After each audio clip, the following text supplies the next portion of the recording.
He was always very quiet. And someone in the room says, "It's the quiet ones you gotta watch." This sounds to me like a very dangerous assumption. I will bet you anything that while you're watching a quiet one, a noisy one will fucking kill you. Suppose you're in a bar and one guy's sitting over on the side reading a book, not bothering anybody, another guy standing up at the front with a machete, banging it on the bar, saying, "I'll kill the next motherfucker who comes in here." Who are you gonna watch?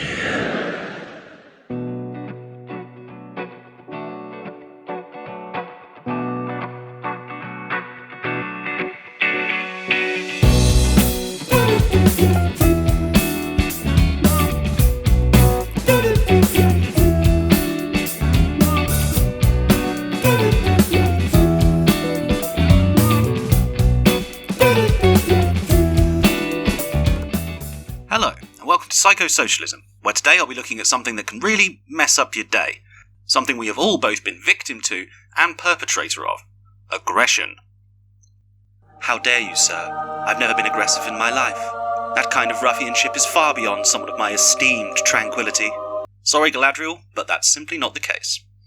The wonderful academics in the world of psychology defined aggression as intentional behaviour with the goal of hurting someone, specifically someone who doesn't want to be hurt back. This leaves a lot of wiggle room in what is determined as aggressive. Punching someone with the intent of breaking their nose is to most an aggressive act, right? But what about someone who, instead of punching, deliberately lets slip private information about someone to the entire school? Is that still an aggressive act because the goal remains the same? To hurt, to harm. It's worth noting here that aggression is not the same thing as violence. Violence depends on the effect of the action as well as the intent. If, say, for example, a person spills a secret to the school but no one believes them, it's still an act of aggression, but it's not violence because the act itself doesn't cause any harm. Aggression is swinging a bike chain at someone's face. It doesn't become violence until it lands. I'm sure that I, like the rest of you, will be quite happy to not have to know anything about these things. Surely violence and aggression should be stamped out, right? The problem is that's not entirely possible. Even in an ideal world, conflict would still exist, both physical and verbal, and without learning to recognise and counter it, it's easy to get caught by surprise. As I said, there's a lot of aggression that doesn't register with our lizard brain, because not all of it is boom, whack, pow, grr. So let's break down how aggression works, how to recognise it, and how to avoid and counter aggression when it occurs in everyday life.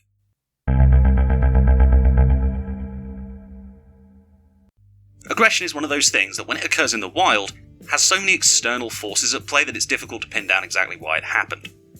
The emotion involved for aggressor, target, and bystander tends to colour our perspective when we observe it. Thus, for most of the later half of the 20th century, psychologists have been doing what they do, locking people in boxes and poking at them with sticks to figure it out. Put simply, the results are there's a lot of different models of aggression, all based on different premises and experimental data at different points in history. While yes, we could spend 20,000 hours discussing all these stats and conclusions for each different model, here's a CBA. Cognitive neosociation, based on classical conditioning. Social learning theory. Kids learn what situations make violence okay by observing role models. Script theory. People plan responses to situations in advance, rehearse them, and act them out when triggered. Excitation Transfer model. Excitation dissipates slowly in the body, so anger is displaced by being aggressive to others. Social interaction theory. Aggression is a social tool that is used to acquire things and status. Money, food, sex, etc. Machiavellianism, basically. Now, you might look at all of these and go, wow, I agree with a lot of these points, but which one is right? There are no right or wrong answers here, only what we've observed in certain situations. None of the models listed above are mutually exclusive. In fact, some of them apply only to very specific instances. Which is why, more recently, people with the largest galaxy brains of all have tried to combine these models into a sort of theory of everything, called the General Aggression Model, or GAM. Ugh, it's one of those words, isn't it? GAM. Moist GAM. Moist GAMs. The GAM model attempts to describe aggression by taking everything into account, including the situation, the person, and that person's perceptions. This is called a holistic approach, a word which you might be familiar with from more hippie contexts, but yeah. To this end, it takes the past events and calls them distal factors, and takes the present events and calls them proximal factors. It then further splits the proximal factors into three subgroups. Inputs, the immediate person situation effects. Roots, the current internal state which depends on cognition, emotion, and the intensity of said emotion. And outcomes. This is the last chance saloon before Decision Town. where the future is considered and appraised before the action is taken. It seems like a slow, deliberate process on paper, but remember, in reality this all happens in fractions of a second. That's why they say, flipping their lid, snapped, he pushed her buttons and triggered. Think of it as a cannon. You have your powder, a wad, a fuse, and a shot. All these parts need to exist and be in the right place for the cannon to fire. The distal, or past factors, can be best summarised as personality. Personality in this case meaning a combination of biological and environmental factors. The biological stuff is easy enough to grasp. People with higher testosterone are more prone to anger and impulsivity, men are generally prone to it for this reason, blah blah blah, etc. Environmental stuff is more complicated. This is where we find the stuff that the person has learned from the world around them. A person from a violent home, for example, is more likely to use violence to solve problems, because that's the default option they observed growing up. This is true of verbal interactions too. The more situations a role model meets with hostility, the more situations a child will interpret as requiring hostility, and thus they react accordingly. Funnily enough, this is also where you find triggers, stimuli that make people so angry that the rest of the process is effectively overridden by it. Get it? Get it? Effective, overridden? Huh? I'll see myself out. As a person ages out of childhood and gain more and more control over their actions, the more they have a chance to test this in the real world. If they find that it makes them more successful in getting what they want, they keep doing it. And if it works, they keep doing it. And if it works, they keep doing it, and doing it, and doing it, and doing it, and doing it. By adulthood, however, most people are carrying a mixed bag full of a variety of things. Just because they were surrounded by aggression doesn't mean they always saw it succeed, or had it succeed for them. All these tiny effects and decisions throughout their life form together a sort of trait level of aggression. These factors are a baseline. They're the inert black powder at the bottom of the barrel. You need a minimum amount for the cannon to fire, but the more you add, the more volatile it becomes. Some people have more black powder than others, some people have so little that it takes an extreme situation to get a rise out of them. So we have our black powder loaded and primed, but it won't explode on its own now, will it? So we have our list of background info on our potential aggressor, and we know what makes them angry generally, but people don't just get aggressive out of nowhere. There needs to be a spark. That spark is the situation they're currently finding themselves in. Say, for instance, a bit of paper jams in the work printer. There's a queue forming, waiting, staring at this idiot trying to punch the printer back into life. And you really shouldn't have been printing at work anyway. Why don't you just do it at home? I swear this shit always happens to me. What is even the point of... This is where perspective plays a huge factor. While you or I might look at a paper jam as a minor inconvenience, for someone who is constantly plagued by paper jams and is slowly growing convinced that the admin girls are doing it out of spite, the problem seems a lot bigger. There are lots of complicated individual factors that affect our feelings about the current situation. Everything from our relationship with our childhood pets to what we ate for breakfast that day. But a good rule of thumb is this. Aggression is always a response to threat. The situations that most often cause aggressive behaviour and violence are threatening ones. This includes threats of physical harm. Certainly you never calm people down by telling them you're going to kick their teeth in. Even if they seem to calm down, they're likely plotting your murder anyway. It may prevent violence for now, but it doesn't eliminate the aggression itself. If someone speaks to you with hostility and you reply with more hostility, it's more likely that they get aggressive, because they take it as a threat. This works on an abstract level too. Even if the threat is indirect, it can still cause aggression. Why did the Christchurch shooter murder all those innocent people? Because of the threat of being replaced, based on a far-right conspiracy. Why do school shooters shoot schools? Because school threatens their feelings of superiority and deluded importance. Look into Apex Predator sometime. This even applies to people who are mentally ill. Why do people in psychosis lash out sometimes, even if they wouldn't before? Because right now you're just another Nazi alien trying to hide the truth about what the government is really doing. The way they see it anyway. It's important to remember that most of the facts of the situation are irrelevant here. What matters is how well or how badly the person takes them. The paper is jammed, but is it an accident or a planned act of revenge? The situation is the fuse. The hotter it burns and the faster it burns, the more explosive potential you have. But there's a couple of things left to consider before we fire. The wad was a piece of cloth used to spread and even out the force of the exploding black powder in the cannon. The separation between the propellant and the object. This is the part where thinking patterns come into play. These thinking patterns are often learned from the past, but how they apply to the present is based on two things. Affect, what you're feeling, and arousal, how strongly you feel it. The thinking patterns have split second to rationalise these feelings with the facts, and prevent the emotion from causing you to act on impulse. You get thoughts like, well, it's okay, this happened to X the other day too, or it's okay, that printing job wasn't super important anyway. Thinking patterns are not innate to us from birth, they are learned and need practice. You might say they are scripts that need rehearsal.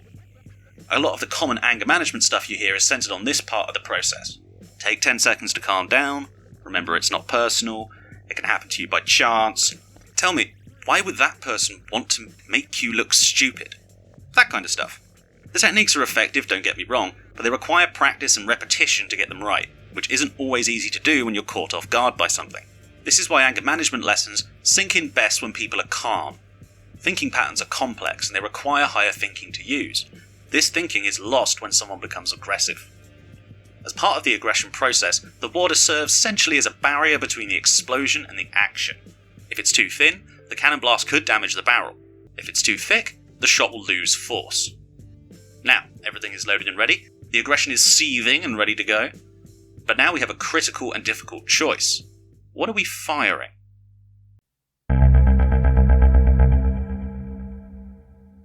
So, you've been confronted with a situation. A. Can't decide what to do about it. A. My voice is getting higher in a condescending way, and you wish I would just get to the point because I'm probably just dragging you out to make you feel under pressure like the person in the example. A. We've discussed how fear and internal thinking patterns within the mind affect our choices, but what about external factors of the situation? What about fear of consequences? If all the previous parts were the emotion behind the shot, then this part of the jam concerns what outside forces might shape its trajectory. In the paper jam example, taking off all your clothes and ritually burning the printer might seem appealing, but the consequences, like losing your job or getting sectioned for witch doctoring, could probably be too high to consider it. It would be an impulsive decision. If the victim of the great just before lunch oh god why paper jam decided just to let it go and walked away, that would be a thoughtful decision. Grey areas do exist, of course, and just because an action is thoughtful doesn't mean it isn't aggressive, only more considerate of how people will react. For example, they could just march down to the manager's office and demand a new printer instead of just setting fire to it or walking away and crying into a pillow. Whether or not the outcome is more impulse or more thinky is dependent on a couple of things. Is the thoughtful path even possible? And is the outcome of the thoughtful path satisfying? If an answer can't be found to either of these, the printer's going to get lit on fire. If you ever heard the term de-escalation before, this is where that comes in. The person is already thinking about burning the printer and doing a silly dance on the pieces, so things have escalated now and you have to bring them down. An important part of de-escalation, as we'll discuss in a minute, is identifying the problem at the heart of the situation and solving it in a way that satisfies everyone. Hey man, don't worry about it. We can just reset the printer and try again. If they accept this, problem solved, impulsive action averted. If they don't, duck. The shot loaded in the cannon has many forms. Some shots are targeted at a small area, others do less damage but over a wider one. Some of them burn the printer, some of them speak to the manager, and some reset the thing and go about their day. Changing the shot doesn't stop the cannon from firing, but it can make what happens at the other end more manageable. This matters because of the last part of the gam, the bit that loops back to the beginning. How are other people going to react to what you did? An impulsive, disproportionate response, like burning the printer and screaming, "Fuck you, Epson!" is going to put people on edge around them and printers. The next time the paper jams, the atmosphere in that room is going to be tense, and it's only going to push them more and more towards impulsive behaviour. So, now that the shot has been fired and we've seen how it works, can we learn from it to ensure that the cannon fires correctly, or doesn't fire at all?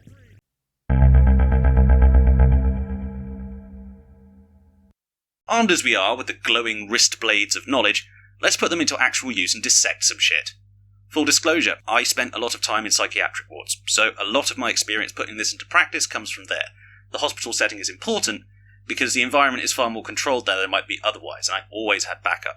I am not suggesting that these techniques will keep you 100% safe at all times, even in those situations. Sometimes people load the shot before you even get there, in which case all you can do is duck. But if you get there in time and you feel you know the person well enough, here is a quick guide to preventing and managing aggressive behaviour. Step 1. Thinking ahead. If you know that someone will be angry on a particular day for whatever reason, avoid bringing up difficult stuff on that day. If there is a topic that triggers somebody, don't bring it up, and avert the conversation if it drifts too close to that topic. Be approachable and open. A lot of aggression comes from people not feeling listened to, or not getting their needs taken seriously. If you give people a chance to get what they want without the need to confront you aggressively, they'll take that option 9 times out of 10. Think ahead to try and avoid any situations that may cause unnecessary negativity for the person involved. This isn't always possible, of course, but sometimes just people noticing that you're trying is enough to keep people from firing the cannon. Step 2. Aggression is a response to threat, so don't be one. Aggression is a response to threat. That line scaved my skin more times than I can count. As people, we naturally get defensive when someone is aggressive, but that defensiveness can be taken the wrong way, as a threat. Whether it is a threat to ego, pride, body image, self-concept, aggression is a response to threat. So don't be threatening. In order to be non-threatening, especially to paranoid, drunk, or angry people, there are certain things you have to keep an eye on. Keep your body language loose and relaxed, especially in the upper body and facial expressions. This includes personal space, rule of thumb, stay out of leg range. Eye contact is not essential, but if you do make eye contact, make your expression as warm and sympathetic as possible. Don't use words they can't understand or have no context for. People take that badly, trust me.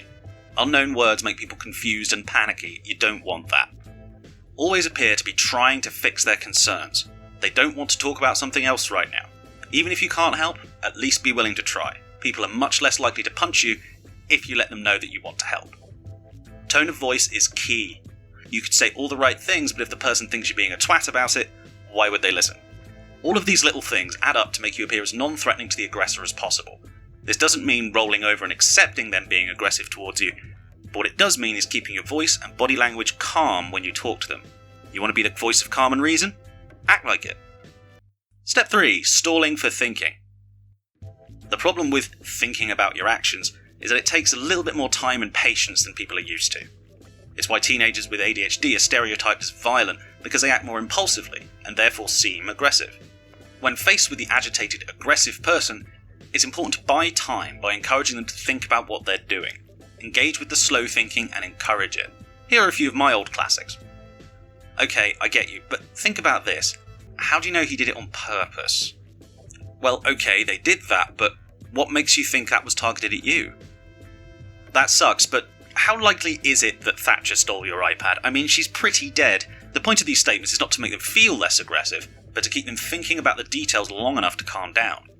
If you're unfamiliar with the immediate situation, this is a good time to ask for an explanation. Just listen to it and respond normally. Even if it's incoherent, just listening can be enough. If it's a detail they haven't thought of already, it will be more effective because they'll think about it a little bit more.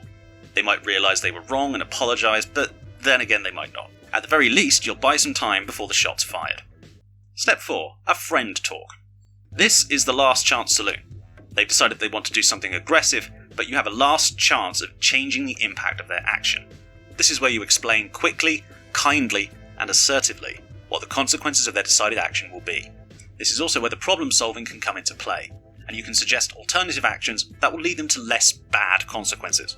A few examples might be, I wouldn't make their CCTV up there. If you hurt someone, even by accident, you're gonna get arrested. I know it's your phone, but you'll have to buy another one if you chuck it at them. It's not worth it. The simpler and more obvious and more direct the consequence is, the more effective it will be at de-escalation. You don't always know when someone is at this stage, but if they start moving with purpose towards something, it's probably going to get hit. Have you ever had to talk a drunk friend out of doing something stupid? Like drunken parkour at 3 a.m. over the roofs of other people's cars? Use that voice. The concerned but caring voice. This will give them an out, a last chance to aim the cannon somewhere else. Will it fire? Probably, so give them the safest place for the shot to land. If they accept your offer of reasonable solutions, follow through with it, and be available to talk about stuff afterwards. Clear the air and all that. If they don't, duck. So that's my abridged guide on how to handle aggressive situations and the people that cause them. It's not perfect, but if you remember these things through the adrenaline fog of fear one day, it may come in handy.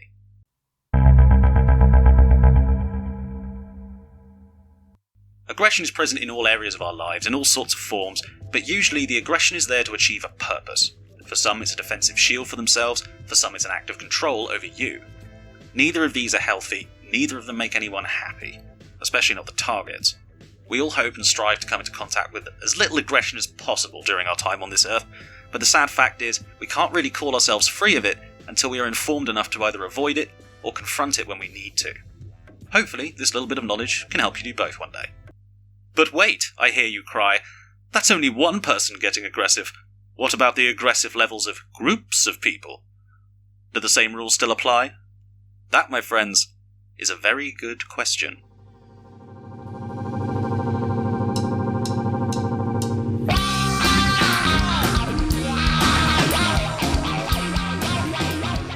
Hello you lot, it's me again, post-editing this time.